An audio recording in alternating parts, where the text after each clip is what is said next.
Merci d'être avec nous ce matin au Paris Finance Forum. Depuis l'avènement d'OpenAI il y a quelques années, l'intelligence artificielle, le machine learning et ses processus qui imitent l'intelligence humaine s'est imposé au grand jour comme un moteur de transformation pour l'ensemble du secteur financier. Elle bouleverse nos vies, nos métiers, nos outils, nos modèles économiques et ouvre la voie à un monde d'opportunités et d'incertitudes. Quelques chiffres incarnent bien ces transformations. J'ai lu récemment qu'une étude de McKinsey indiquait que l'IA ferait réaliser 1000 milliards d'économies, 1000 milliards de dollars d'économies au secteur bancaire mondial d'ici à 2030, grâce à l'optimisation des processus et la personnalisation de la relation client. Ça représente 10% des coûts de l'industrie. Vous me direz si ça se confirme chez vous. Mais dans un écosystème qui, plus que les autres, repose sur la confiance entre le client et son conseil, entre le client et sa plateforme, son consultant, entre le client et sa banque. La mainstreamisation des usages de l'IA, dont les algorithmes nous échappent, représente aussi de nouveaux dangers et exige une vigilance accrue sur la gouvernance, la gestion des biais et la cybersécurité. En 2024, les fraudes financières liées à l'IA ont explosé de 40%. Près d'une cyberattaque sur 2 utilise l'IA pour contourner les défenses et les pare-feux. Et 9 institutions sur 10 qui délivrent des crédits ou des assurances intègrent des biais socio-économiques ou de genre qui peuvent exclure des populations vulnérables. Vous nous direz si c'est exagéré ou si vous faites partie des 10% des institutions qui veillent et sont très vigilantes face à ces problèmes. Enfin, un dernier chiffre révèle bien le séisme à venir. Un rapport de Goldman Sachs 2003 estime que l'intelligence artificielle pourrait menacer jusqu'à 300 millions d'emplois, principalement dans la finance, avec un impact particulièrement fort dans les métiers qui reposent beaucoup sur l'automatisation, allant du conseiller au trader. Je suis Esther Attias, journaliste à la Tribune, et j'ai à mes côtés, pour analyser ces transformations qui vont bouleverser l'écosystème financier, Pierre-Henri Chapaz, associé au sein de la banque d'affaires Rothschild & Co. Guillaume Mélier, directeur des risques de la plateforme de règlement livraison Euroclear. Mathieu Courtecuisse, fondateur du cabinet conseil SIA Partners. Frédéric Garnigou, directeur financier de Microsoft. Mathieu Courtecuisse, Guillaume Mélier d'Euroclear et Sophie Javary, vice-présidente de la banque d'investissement de BNP Paribas pour la région Europe et Moyen-Orient et Afrique. Merci à vous d'être avec nous aujourd'hui. Première question pour vous, madame, messieurs. Quelles sont très concrètement les transformations de l'IA que vous avez constatées dans votre quotidien de banquier ou de financier? Est-ce qu'à ce stade, l'IA a véritablement révolutionné vos métiers? Pierre-Henri, je vous propose de commencer. Alors, le sujet, c'est que quand on dit la finance, on regroupe tout un tas de concepts et finalement, le concept lui-même de finance est assez flou. Donc, je vais prendre la question sous plusieurs prismes en les déclinant rapidement. Si on dit que la finance est une science, Bon. Dans ce cas-là, mon point de vue, c'est que l'intelligence artificielle ne va pas être une révolution. Par exemple, en finance d'entreprise, notre théorie financière est désormais très stable, établie, et même si elle est imparfaite, c'est-à-dire qu'elle fonctionne dans des conditions de température et de pression qui sont rarement observées dans le monde réel, marché parfait, absence d'opportunité d'arbitrage, au moins elles nous permettent de parler avec les mêmes règles du jeu, et je ne pense pas que l'intelligence artificielle la révolutionne d'un point de vue mathématique. Bon. Si la finance est une industrie, alors là, effectivement, il faut qu'on observe ces gains de productivité massifs. Effectivement, le PDG de Goldman Sachs a dit la semaine dernière que désormais, 95% d'un rapport S1 pouvait être fait par des machines, en réalité, alors que ce dernier nécessitait des travaux de plusieurs semaines d'une équipe d'analystes. Alors, premier point, c'est que c'est pas parce que l'intelligence artificielle remplace des tâches que l'humain faisait avec intelligence que pour moi l'intelligence artificielle est intelligente. C'est pas parce qu'elle remplace notre intelligence qu'elle est intelligente pour autant. Et d'ailleurs, je vois pas à ce stade dans l'IA générative, en réalité, beaucoup d'intelligence. Le deuxième point, c'est qu'effectivement, il va y avoir des conséquences probables sur le marché de l'emploi. Je reste un peu nuancé par rapport aux chiffres de Goldman Sachs. Je pense qu'on n'en sait rien. Mais là où je suis plus sûr, c'est qu'il y aura un impact sur la formation professionnelle. Parce qu'en revanche, il va y avoir de toute évidence un gap entre les individus qui utilisent l'IA et ceux qui ne l'utilisent pas. Et enfin, sur les gains de productivité, j'attends de voir un peu, parce que il faut voir les gains de productivité, ce que l'on fait spot, mais il va falloir que l'on voit les coûts associés à ces gains de productivité. Aujourd'hui, c'est facile, l'IA est vendue à perte. C'est vrai, tous les grands groupes d'IA perdent encore de l'argent et donc c'est quelque chose qu'on achète à perte. Mais quand on va réaliser probablement le vrai coût de l'IA, on va voir et on va, je pense, faire un bilan de cela et on devra se déterminer pour savoir si ces gains de productivité en valent la peine pour des raisons environnementales et éthiques. Mais c'est une autre question. Très bien, donc une IA relativement peu intelligente avec des gains de productivité qu'on doit encore mesurer. Mais est-ce que chez vous, très concrètement à Rothschild, ce sont des IA qui vont rédiger les pitch books que vous allez présenter à vos dossiers, à vos clients, présenter les meilleures cibles de fusion et acquisition que vous pourriez présenter également ? C'est là où, alors, bien sûr, l'IA va avoir un rôle dans la rédaction des pitchs. Ça va d'ailleurs permettre à nos effectifs de faire autre chose, c'est-à-dire d'en faire plus et de pouvoir les relire. Donc, je pense que c'est une opportunité pour se démultiplier. Mais la question que vous posez me fait aller dans une direction un peu différente. D'abord, dans la première partie de mon exposé, effectivement, j'ai pas souligné de révolution. C'était la question de l'exposé. Mais si, dans la banque d'affaires, l'IA se propage dans les systèmes de décision d'investissement. C'est-à-dire, à la fin, si des conseils d'administration commencent à se reposer sur l'IA pour prendre des décisions d'investissement, dans ce cas-là, je pense qu'une révolution peut arriver, car progressivement, l'humanité va se déresponsabiliser. L'IA va donner des recommandations et je pense qu'on sera tenté de les suivre parce que, en étant intolérant à l'erreur, on voudra se reposer de plus en plus sur l'IA lorsque celle-ci donnera des recommandations de type banque d'affaires et d'investissement. Et c'est là où cette révolution peut arriver, plutôt dystopique, où il y a une perte d'adhérence de l'humanité sur la gestion de sa finance et de son économie pour des causes de déresponsabilisation en réalité.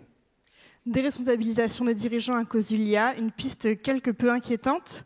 Frédéric Guernigou, vous êtes directeur financier à Microsoft, leader mondial de l'IA. Est-ce que la finance est pour vous un secteur de développement marketing ? De développement marketing. C'est une belle question. Vis-à-vis de l'IA, vous voulez dire, c'est ça.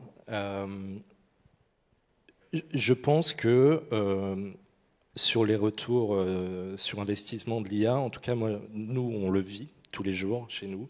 On en parle avec nos clients et on partage aussi notre retour d'expérience sur les gains de temps, la fonction de financier qui devient un financier augmenté.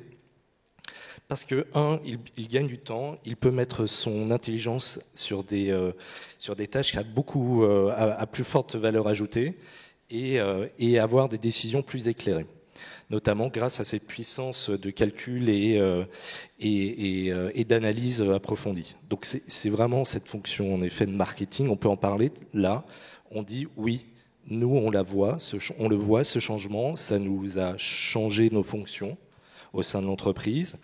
Ce qui est très intéressant, c'est que le financier sort de sa bulle de pur financier pour devenir aussi un financier qui a un avis sur le business et qui aide aussi l'entreprise à avoir une croissance qui soit plus forte, tout simplement parce qu'il réussit, grâce à ses IA, à avoir des informations et des analyses complémentaires.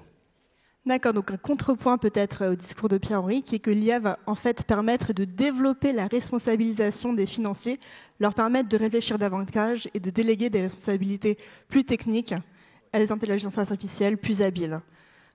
Entendu. Mathieu Courtecuisse, à SIA, vous avez veillé à intégrer des composantes d'IA très tôt. Comment ça se passe au quotidien ? Oui, alors Donc, nous, on est une entreprise de conseil et d'IA, donc on travaille sur l'adoption de l'IA à l'échelle. Et donc, en effet, comme toutes les professions intellectuelles, on est directement impacté par des éléments d'automatisation qui viennent de l'IA générative, qui nous affectent, nous, assez directement, mais qui est dans une thèse plutôt d'augmentation que d'automatisation, en tout cas à date. Si je ressens peut-être le panel sur la finance ici, puisqu'on est au milieu de services financiers, je dirais qu'aujourd'hui, si on ne regarde pas tellement les études d'extrapolation à 10-15 ans, qui sont quand même, je ne veux pas dire douteuses, mais en tout cas pas forcément toujours pertinentes, si on regarde aujourd'hui la consommation d'IA ou les investissements CAPEX qui sont faits par l'industrie financière par rapport au reste de l'économie, il y a le GTC de NVIDIA qui a lieu à Paris aujourd'hui et demain, donc avec Jensen Huang qui est là et qui va faire probablement des annonces importantes pour l'Europe et pour la France.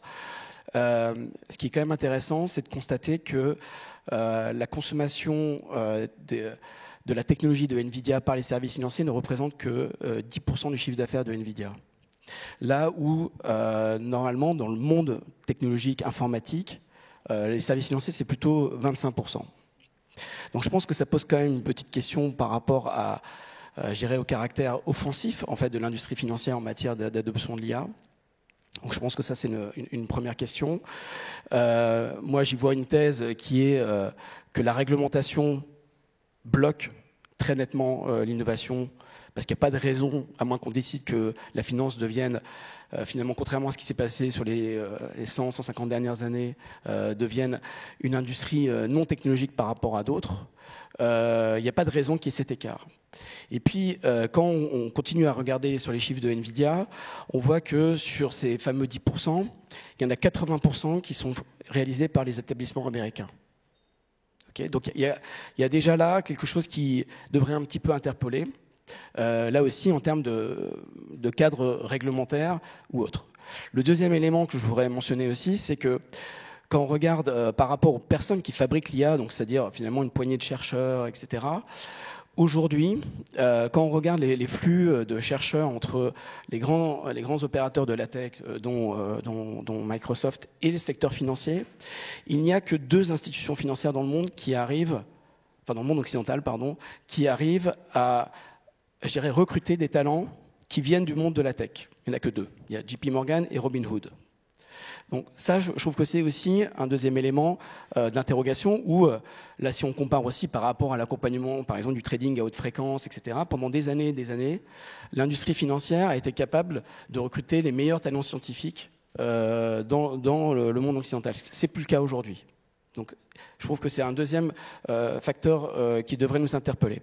Et puis enfin, on ne peut pas parler d'IA en tant que révolution dans le secteur financier sans l'associer à tout ce qui est tokenisation et développement de la crypto qui va venir coupler en fait le déploiement de l'IA.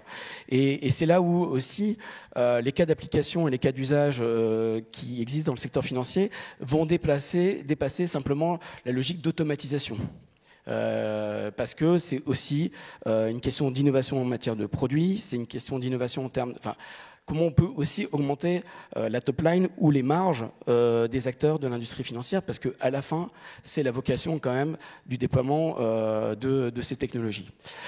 Donc voilà, aujourd'hui, on est dans un monde où, en effet, je pense qu'en particulier en Europe, il y a quand même une faiblesse de l'adoption. En réalité, si on regarde, JP Morgan aujourd'hui représente quasiment la moitié des investissements en IA de l'ensemble de l'industrie financière. Donc je pense que ça devrait quand même poser question à d'autres établissements. Retard de l'Europe, poids de la réglementation, on va y revenir. Guillaume, à Euroclear, vous êtes une plateforme, un opérateur qui garantit la transmission et la sécurité d'une masse immense de transactions. Et depuis récemment, vous êtes sous le feu des projecteurs dans la mesure où vous êtes le gardien des avoirs russes gelés depuis le début de la guerre en Ukraine. Où est-ce que l'IA se loge chez vous? Est-ce que c'est principalement au niveau de la cybersécurité qu'on peut la trouver? Alors, vous l'avez dit, on gère un volume absolument considérable, effectivement, de transactions. C'est pour ça que Euroclear est un terrain assez privilégié pour le développement de l'intelligence artificielle. Pour vous donner quelques chiffres, donc Euroclear conserve les actifs. C'est le leader européen dans le post-trade. Donc, on conserve l'équivalent de 41 000 milliards d'actifs dans nos livres. Et puis on opère les transactions, c'est-à-dire qu'on fait l'appariement des transactions, ce qu'on appelle le règlement livraison, qui représente 300 millions de transactions par an pour une valeur d'environ une fois le GDP par mois, quoi. Globalement, on tourne dans nos systèmes. Donc oui, on a depuis un petit moment déjà beaucoup travaillé sur l'IA, sur plusieurs aspects de notre métier, et en particulier sur les aspects de productivité, d'efficacité, parce qu'on est un métier de volume et on est un métier où on peut gagner de l'efficacité et de la productivité. Donc on a développé depuis 10 ans plusieurs produits, parfois des choses un peu basiques, mais qui nous aident beaucoup. Le premier outil qu'on a développé est un outil de screening des prospectus. On reçoit 1000 prospectus par jour chez Euroclear qu'on doit intégrer dans nos registres, et on doit retirer 80 points d'information pour mettre ces points d'information dans les caractéristiques des titres dans nos registres. On a une machine qui fait ça, et une machine qui est sympa en plus parce qu'elle non seulement elle est intelligente un petit peu, mais en tout cas elle est humble. Elle est humble parce qu'elle est capable de dire, voilà, sur les 80 points que j'ai chopés dans le prospectus, il y en a 70, là je suis sûr de moi, il y en a 10, il y a plusieurs options, j'ai mis ce que je pensais être bon, mais ça serait peut-être bien de vérifier, et puis il y en a encore une petite 5 ou 10, là il faut vraiment vérifier parce que je ne suis pas du tout sûr de moi. Donc en plus elle est humble. Et évidemment, l'intervention humaine derrière permet de corriger ou de valider les informations, et elle apprend, et donc elle s'améliore. Donc voilà un cas assez simple, mais très très utile pour nous. On a développé aussi évidemment des outils de collaboration avec nos clients, des chatbots.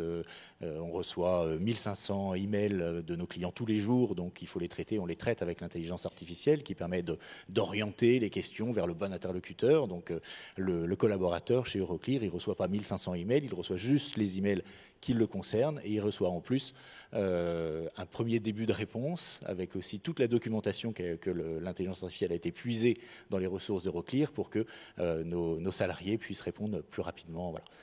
Et puis on offre aussi, on a développé des offres de services à nos clients sur l'intelligence artificielle, en particulier un service que peut-être certains d'entre vous connaissent ici qui s'appelle Easy Focus, qui permet de prédire le matching de transactions.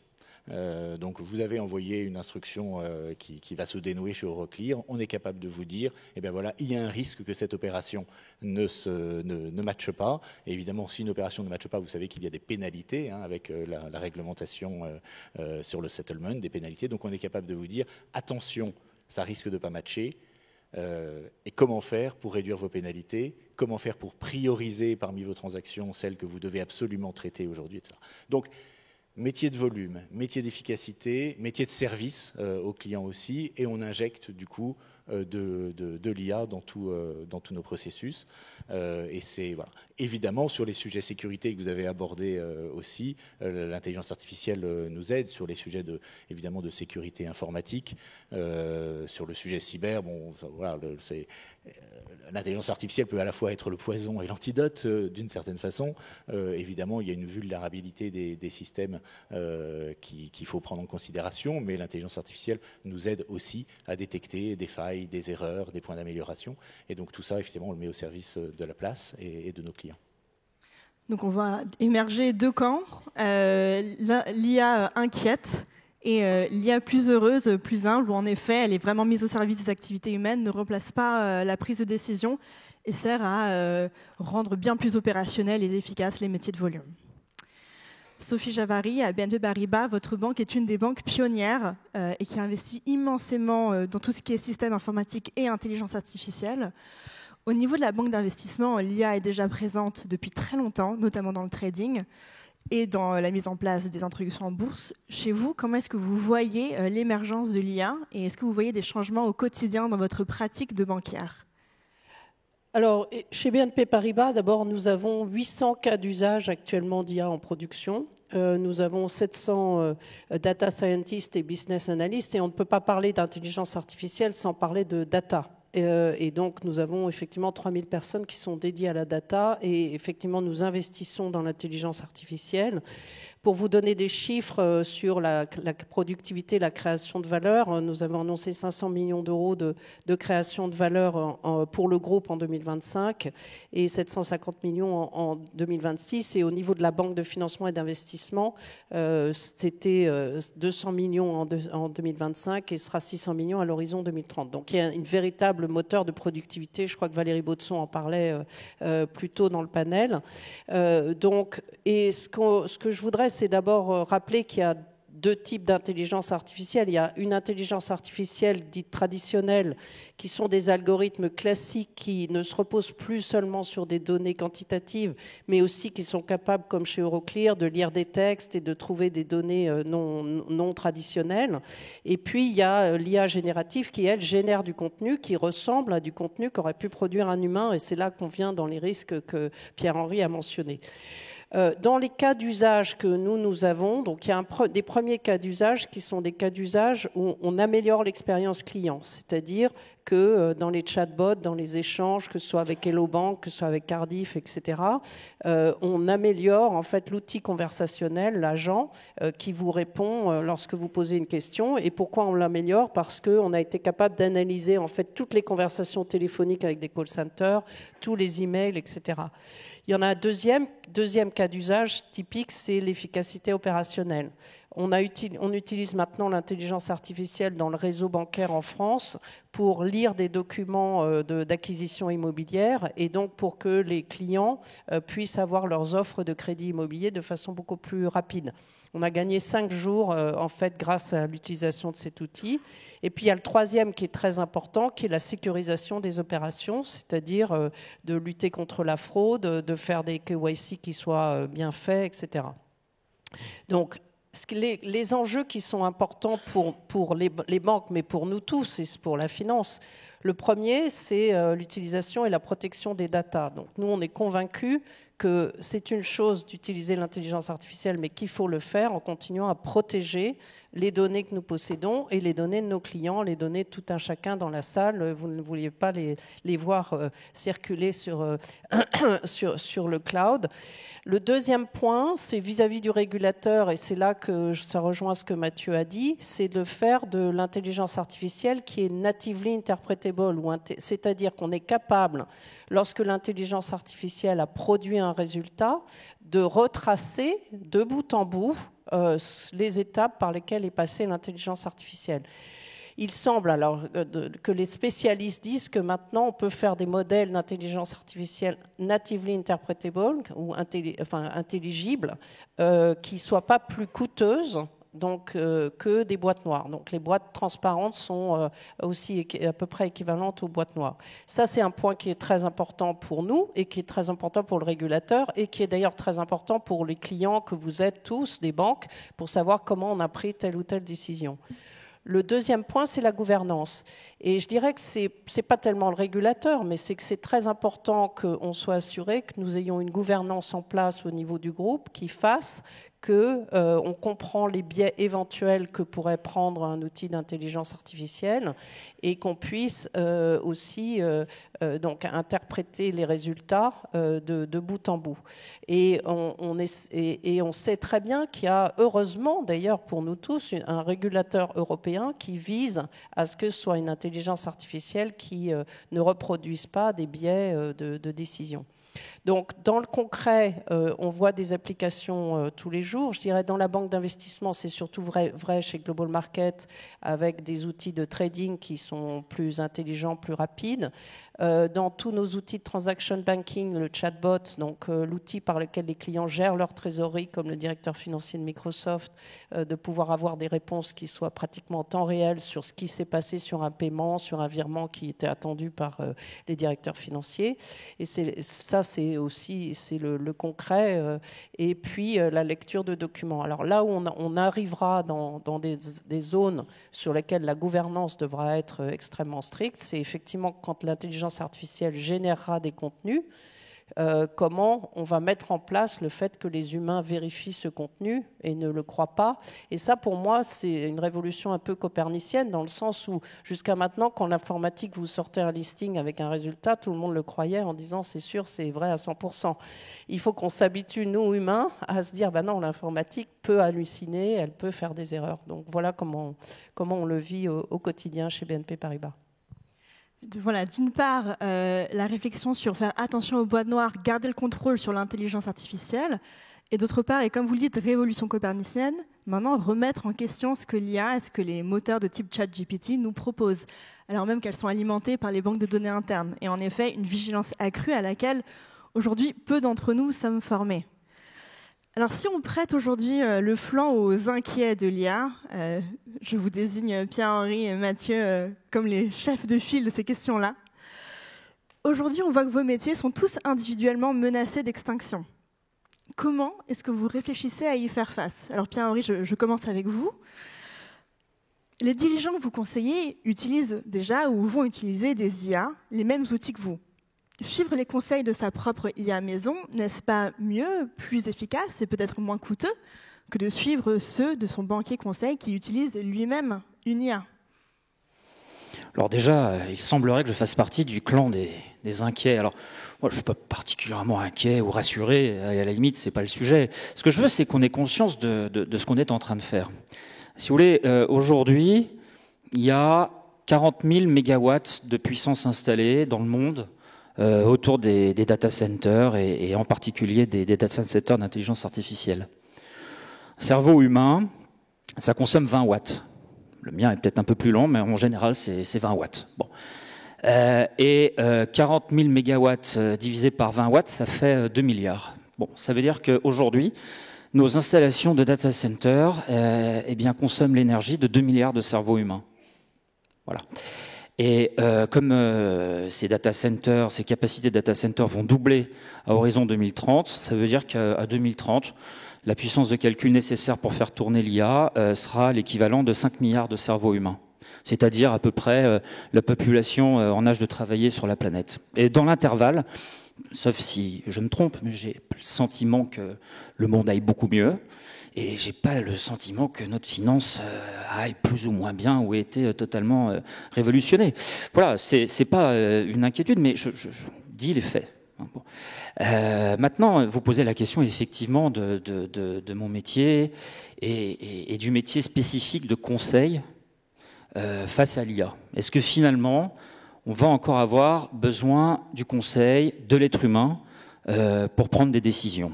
Que la question se pose.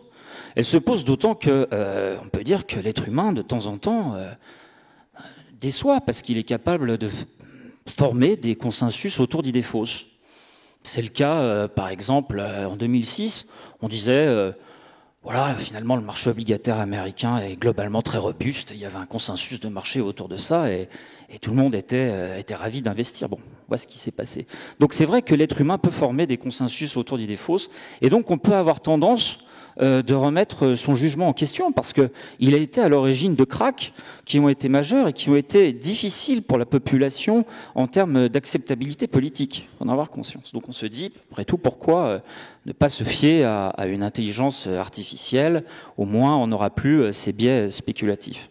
Je ne sais pas si ça va arriver, mais encore une fois, je pense que si ça arrive, c'est vrai de dire que l'être humain va perdre sa portée politique.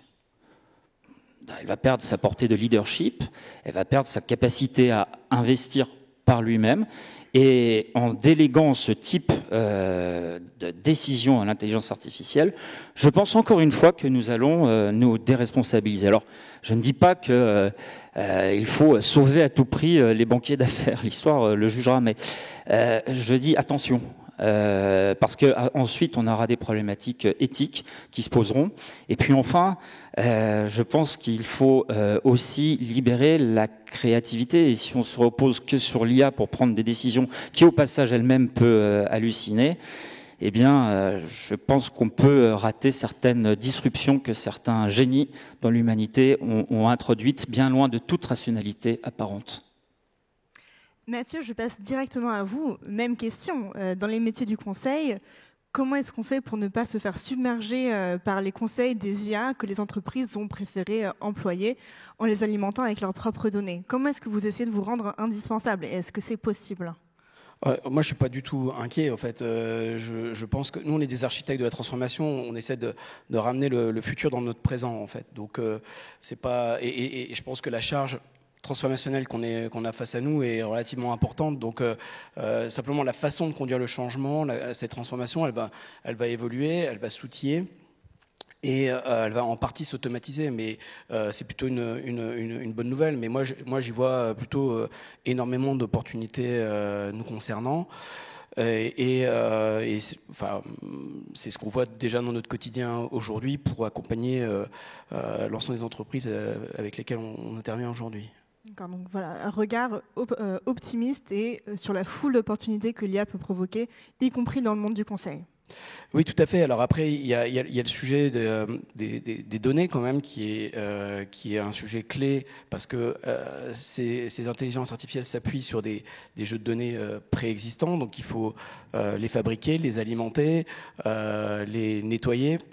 La question qui est plutôt posée dans le monde des professions intellectuelles au sens large du terme, c'est qu'à partir du moment où on va automatiser les tâches à faible valeur ajoutée, qui correspondaient plutôt aux jeunes qui rentrent sur le marché du travail, la question c'est quelle place on va pouvoir leur laisser dans un monde qui va s'automatiser pour réaliser un certain nombre de tâches qui leur étaient allouées jusqu'à présent. Et ça se pose pour les avocats, ça se pose pour les auditeurs financiers, ça se pose pour les consultants, etc. Donc c'est plutôt comment on va réinventer en fait les modes de travail pour pouvoir intégrer les plus jeunes populations dans cet écosystème-là. C'est aussi un challenge pour les plus âgés parce que là, on est le monde du prompt, comme on peut l'appeler, est quand même. Faut faire en sorte que, tout le monde le dit, hein, on va pas perdre son travail. On peut perdre son travail si soi-même on ne s'adapte pas à cet écosystème-là, et c'est là où on prend un risque personnel ou au niveau de l'entreprise. Donc ces challenges-là, ils sont posés d'ailleurs aux dirigeants aussi, parce que souvent eux-mêmes n'ont pas forcément une adoption spontanée de ces outils. Donc, et c'est aussi une différence d'ailleurs culturelle qu'on voit entre l'Europe et les États-Unis, où les dirigeants sont plus naturellement plongés dans cet univers technologique aux États-Unis. Donc voilà, bien sûr qu'il y a des challenges, mais je pense que la balance entre les opportunités et les challenges est relativement en faveur des opportunités. Et vous posez la question très pertinente du partage de la valeur de l'intelligence artificielle.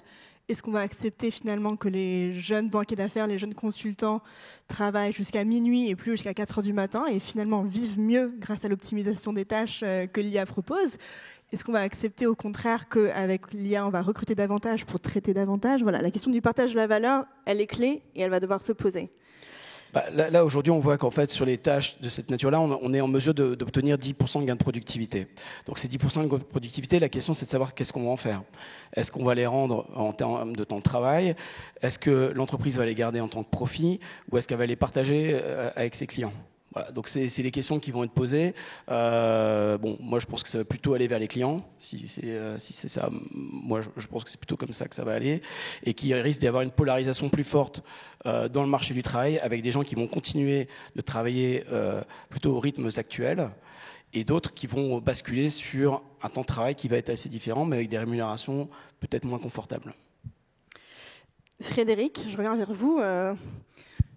Avec l'IA que vous produisez, est-ce que finalement vous n'allez pas être bientôt capable de faire tous les métiers ici présents à la place et mieux que nos intervenants, à savoir gérer les infrastructures financières et mener des opérations de conseil complexes? Non, je pense pas, parce que la vision qu'on en a, et en tout cas la mienne, c'est que l'IA vient augmenter l'individu et pas le remplacer. Donc elle va toujours être là pour nous aider, nous guider, mais on aura toujours un rôle, ou en tout cas les professionnels auront un rôle encore plus stratégique. Stratégique dans le sens où ils vont être là pour poser les bonnes questions, pour challenger et au final arbitrer les décisions.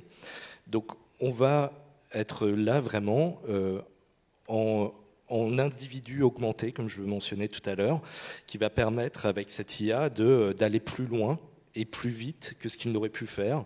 Donc on en revient aussi à ce que mentionnait à l'instant. Mais tout ça va venir avec, on on en a un petit peu parlé, mais c'est tout l'aspect humain et l'accompagnement des équipes, parce que c'est l'accompagnement dans une entreprise, en tout cas je peux parler pour nous, c'est primordial. Tout ce change management, on le sous-estime énormément.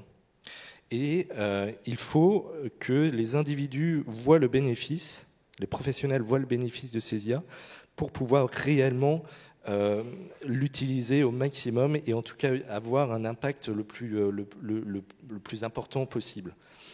Voilà, donc c'est vraiment cet accompagnement qui est pour moi aujourd'hui la clé. Guillaume, dans le monde des infrastructures financières, est-ce que l'humain a autant de place que ce que Frédéric décrit? Est-ce que quand on a, comme chez vous, 50% de nos collaborateurs qui sont des ingénieurs ou des informaticiens, est-ce qu'il n'y a pas une vision peut-être plus automatisable de la profession, ou du moins de la sécurisation des infrastructures financières? Et d'autre part, dans la mesure où les cyberattaques se multiplient et que chaque IA apporte en réponse l'avènement d'un nouveau malware développé en Chine, en Corée du Nord ou en Russie, comment est-ce que vous vous adaptez? Est-ce que l'humain, là, a un rôle à jouer? Oui, alors Esther, vous me classiez plutôt parmi les optimistes tout à l'heure. Bon, c'est peut-être mon propre biais. On sait que l'IA a ses biais. Moi, j'en ai peut-être un sur l'optimisme, mais quand même réaliste sur les challenges et les enjeux. Et ceux que vous évoquez sont évidemment pour nous importants.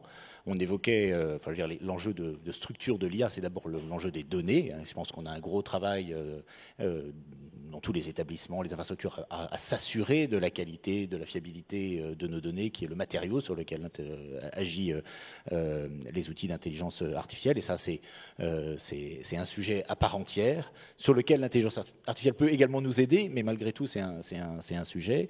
Il y a le sujet de l'algorithme aussi. Moi, j'ai dans mes équipes des chercheurs qui font de la validation de modèles algorithmiques pour vérifier, rentrer dans les algorithmes pour s'assurer qu'il n'y a pas de biais, qu'ils peuvent fonctionner correctement. Et ma question en tant que directeur des risques aujourd'hui, c'est à partir de quel moment en fait l'algorithme va excéder les capacités de vérification par mes opérateurs qui font de la validation de modèles. Bon. Il y a aussi les enjeux géopolitiques dont on parlera peut-être. Le gouverneur en a parlé tout à l'heure, les questions de dépendance aussi par rapport aux États-Unis en particulier. Et puis, je viens à votre point, il y a un peu les enjeux sociaux pour l'entreprise.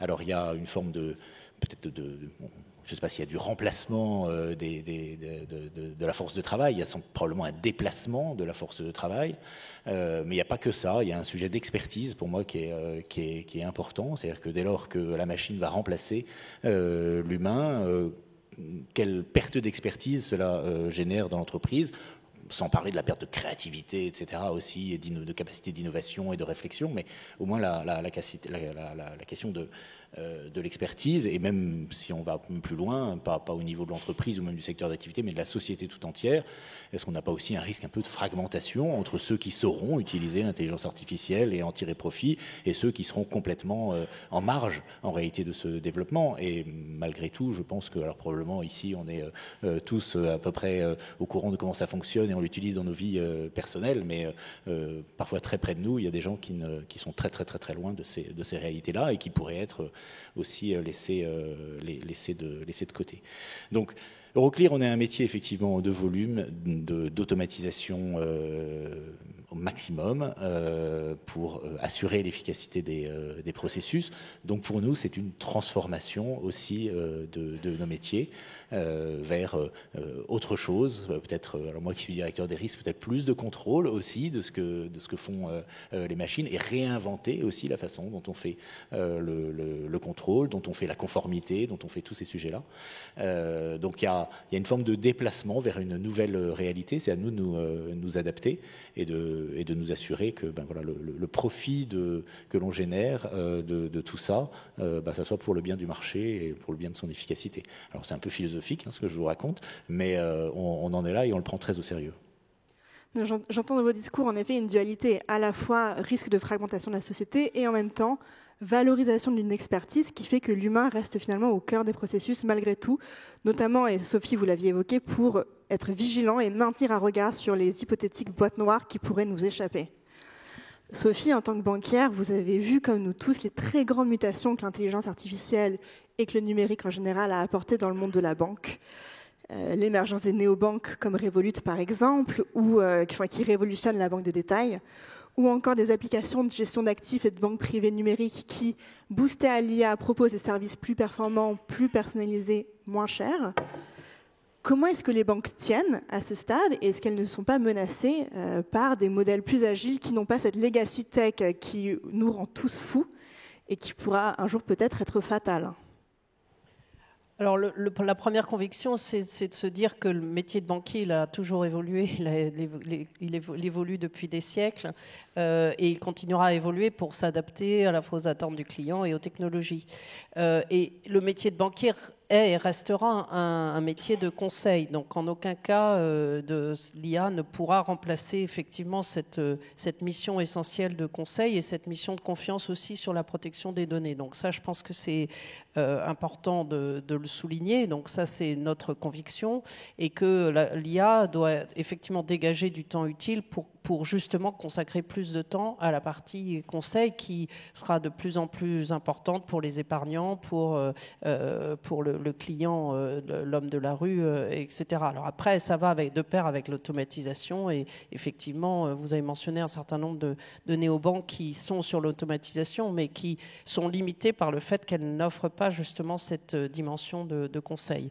Ensuite, on est dans un monde mouvant, on en a parlé dans l'analyse de la géopolitique, etc. On voit bien que la capacité d'une banque d'être présente dans de multiples pays, de pouvoir savoir quelle est la réglementation qui s'applique et de pouvoir conseiller les clients. Et cette dimension internationale, tous ces acteurs ne l'ont pas forcément et ça va être très difficile pour eux de l'obtenir.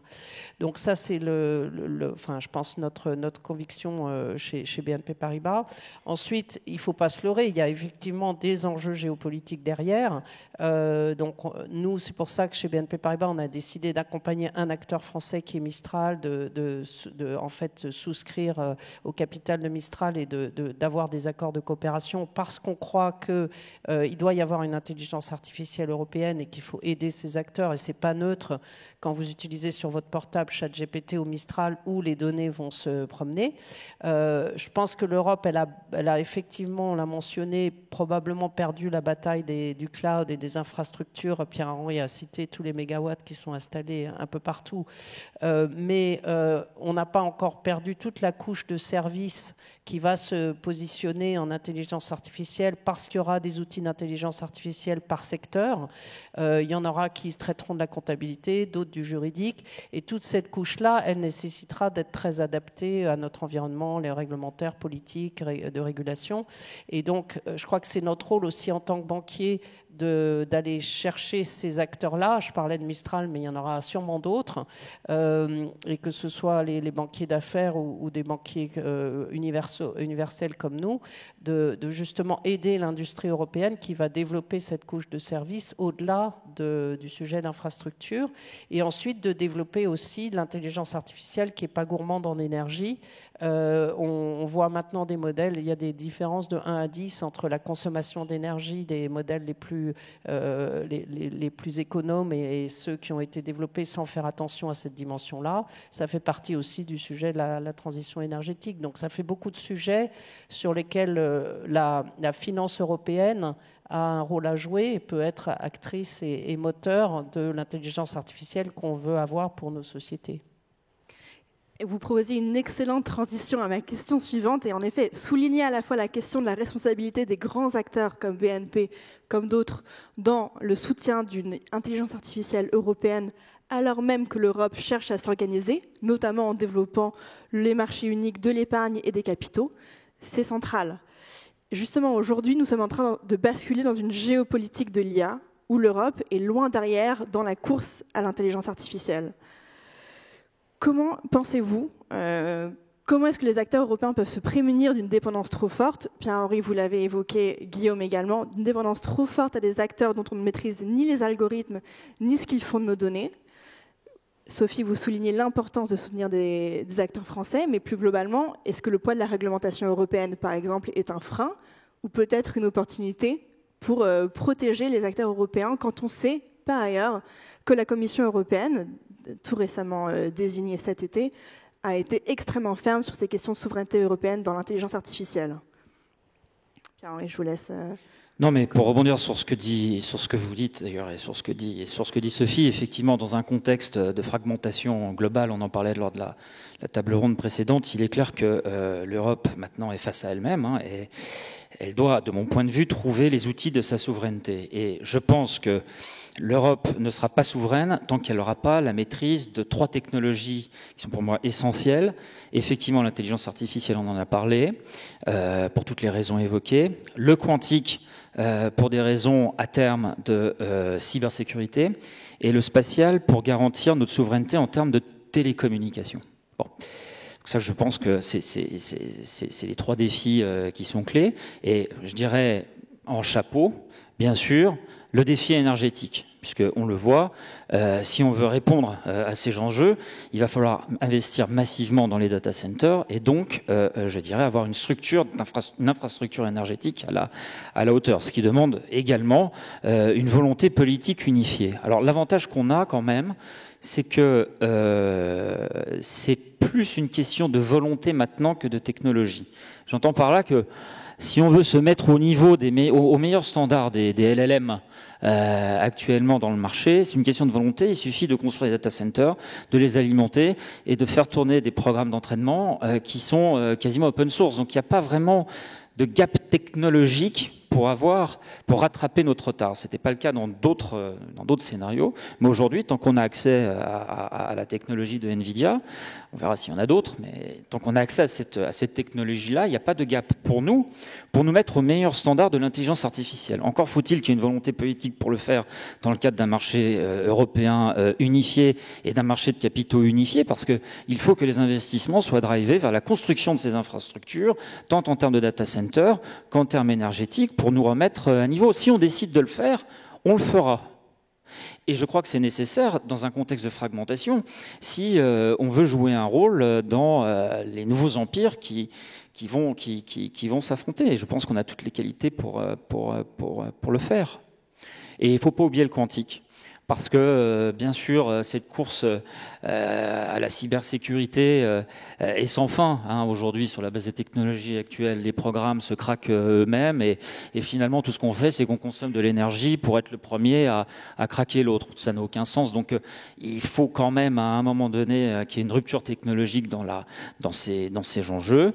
J'ai pas fait d'études de physique quantique, mais enfin, suffisamment proche pour penser que probablement l'informatique quantique sera une solution à ces enjeux. Et là encore, c'est essentiel pour l'Europe de le maîtriser. Et on a les ingrédients, Pascal, Alice et Bob et tant d'autres. Donc je suis assez optimiste dans le fond, puisque je pense que ce n'est qu'une question désormais de volonté. Frédéric, est-ce que vous partagez cet optimisme depuis votre lunette Microsoft, où on vous érige comme un acteur américain qui menace d'une certaine manière l'avènement d'une souveraineté européenne? Est-ce que vous êtes optimiste est-ce que vous estimez comme Pierre-Henri que nous avons déjà en Europe les technologies qui vont nous permettre de créer une indépendance dans l'intelligence artificielle? Ou quel est votre constat? Non, je pense que l'écosystème va continuer à évoluer et c'est nécessaire qu'il évolue, alors que ce soit avec la souveraineté européenne, c'est important. Et notamment, Microsoft, il y a quelques semaines, s'est engagé, notamment sur l'IA, à contribuer à la création d'un écosystème IA européen et cloud européen. Donc on va continuer à faire les annonces à ce sujet. Et s'est engagé également à continuer à protéger la confidentialité des données européennes. Donc l'entreprise aussi, bien qu'américaine, s'engage dans ce chemin de protection de données européennes et de souveraineté également. Et on accompagne plusieurs institutions au travers d'autres entreprises, partenariats dans la souveraineté. Mathieu, vous évoquiez le poids réglementaire et comment l'Europe finalement se met elle-même des bâtons dans les roues en imposant des réglementations qui lui empêchent tant d'innover que d'utiliser l'innovation existante. Oui, alors juste avant, peut-être pour rebondir sur ce qui a été dit, moi, je pense qu'il faut quand même regarder un tout petit peu les chiffres. Donc Mistral, c'est un peu moins de 100 millions de revenus. Entreprise vient de dépasser le milliard. Et OpenAI, les 10 milliards. Ils sont passés de 4 à 10 milliards en un an. Et derrière, on sait qu'il y a un enjeu stratégique de collecte de données. Et ils projettent chez OpenAI d'être à 100 milliards d'ici 2029. Bon. Donc, il y a un moment donné, il y a quand même une réalité physique. Et si on parle de l'informatique quantique, Nvidia, dans sa guidance financière, prévoit de doubler de chiffre d'affaires d'ici 3 ans. Bon. Donc, c'est quand même des masses d'argent assez monstrueuses sur lesquelles l'Europe va quand même avoir un petit peu de difficulté à se positionner parce qu'il y a un sujet d'échelle. Donc je ne veux pas être trop pessimiste, mais enfin, il faut quand même regarder la réalité de ces chiffres. Ensuite, donc, évidemment, pour l'Europe, il y a un défi d'infrastructure, on l'a cité, donc les data centers, une énergie propre qui va avec.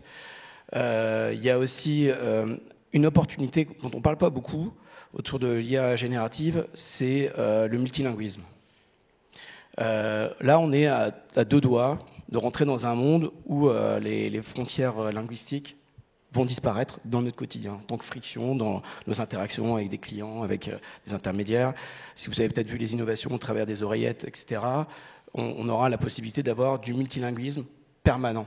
Et donc ça, c'est une opportunité énorme, d'ailleurs, et c'est une opportunité énorme au sein d'un continent qui est relativement fragmenté, évidemment par ses règles, parce que malheureusement, les pays européens continuent à mettre des règles additionnelles par rapport au cadre européen. Donc, mais là, on a une opportunité technologique qui nous permettrait de vraiment tirer profit de la réalité de l'espace européen.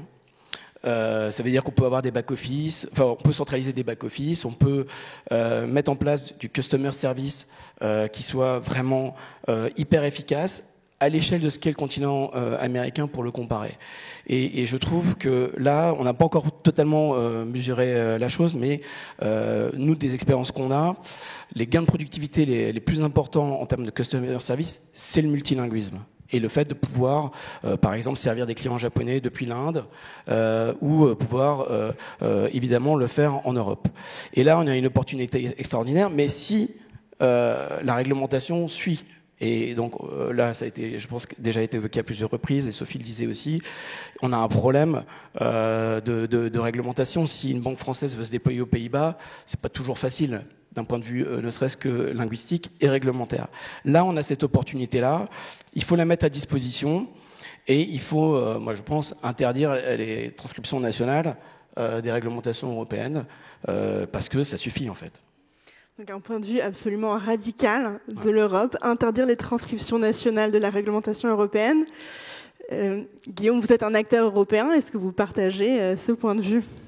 Non, mais j'écoutais avec beaucoup d'attention ce qui vient d'être dit, et je crois que finalement la solution c'est SIU, c'est Savings and Investment Union, pas uniquement sur le plan des réglementations, mais pourquoi l'Europe est en retard, c'est aussi une question d'investissement, tout simplement, et tout le monde le sait, hein, il y a en Californie, la Californie reçoit 150% de tout ce que reçoit l'Europe en termes d'investissement sur l'intelligence artificielle, donc de toute façon, on a un sujet d'investissement que SIU essaie de régler. Et puis, on a aussi peut-être un sujet de fragmentation de la réglementation. Et je préfère l'angle que vous avez pris que l'angle traditionnel où on dit finalement l'Europe régule pendant que les États-Unis innovent. Enfin, c'est ce qu'on entend souvent.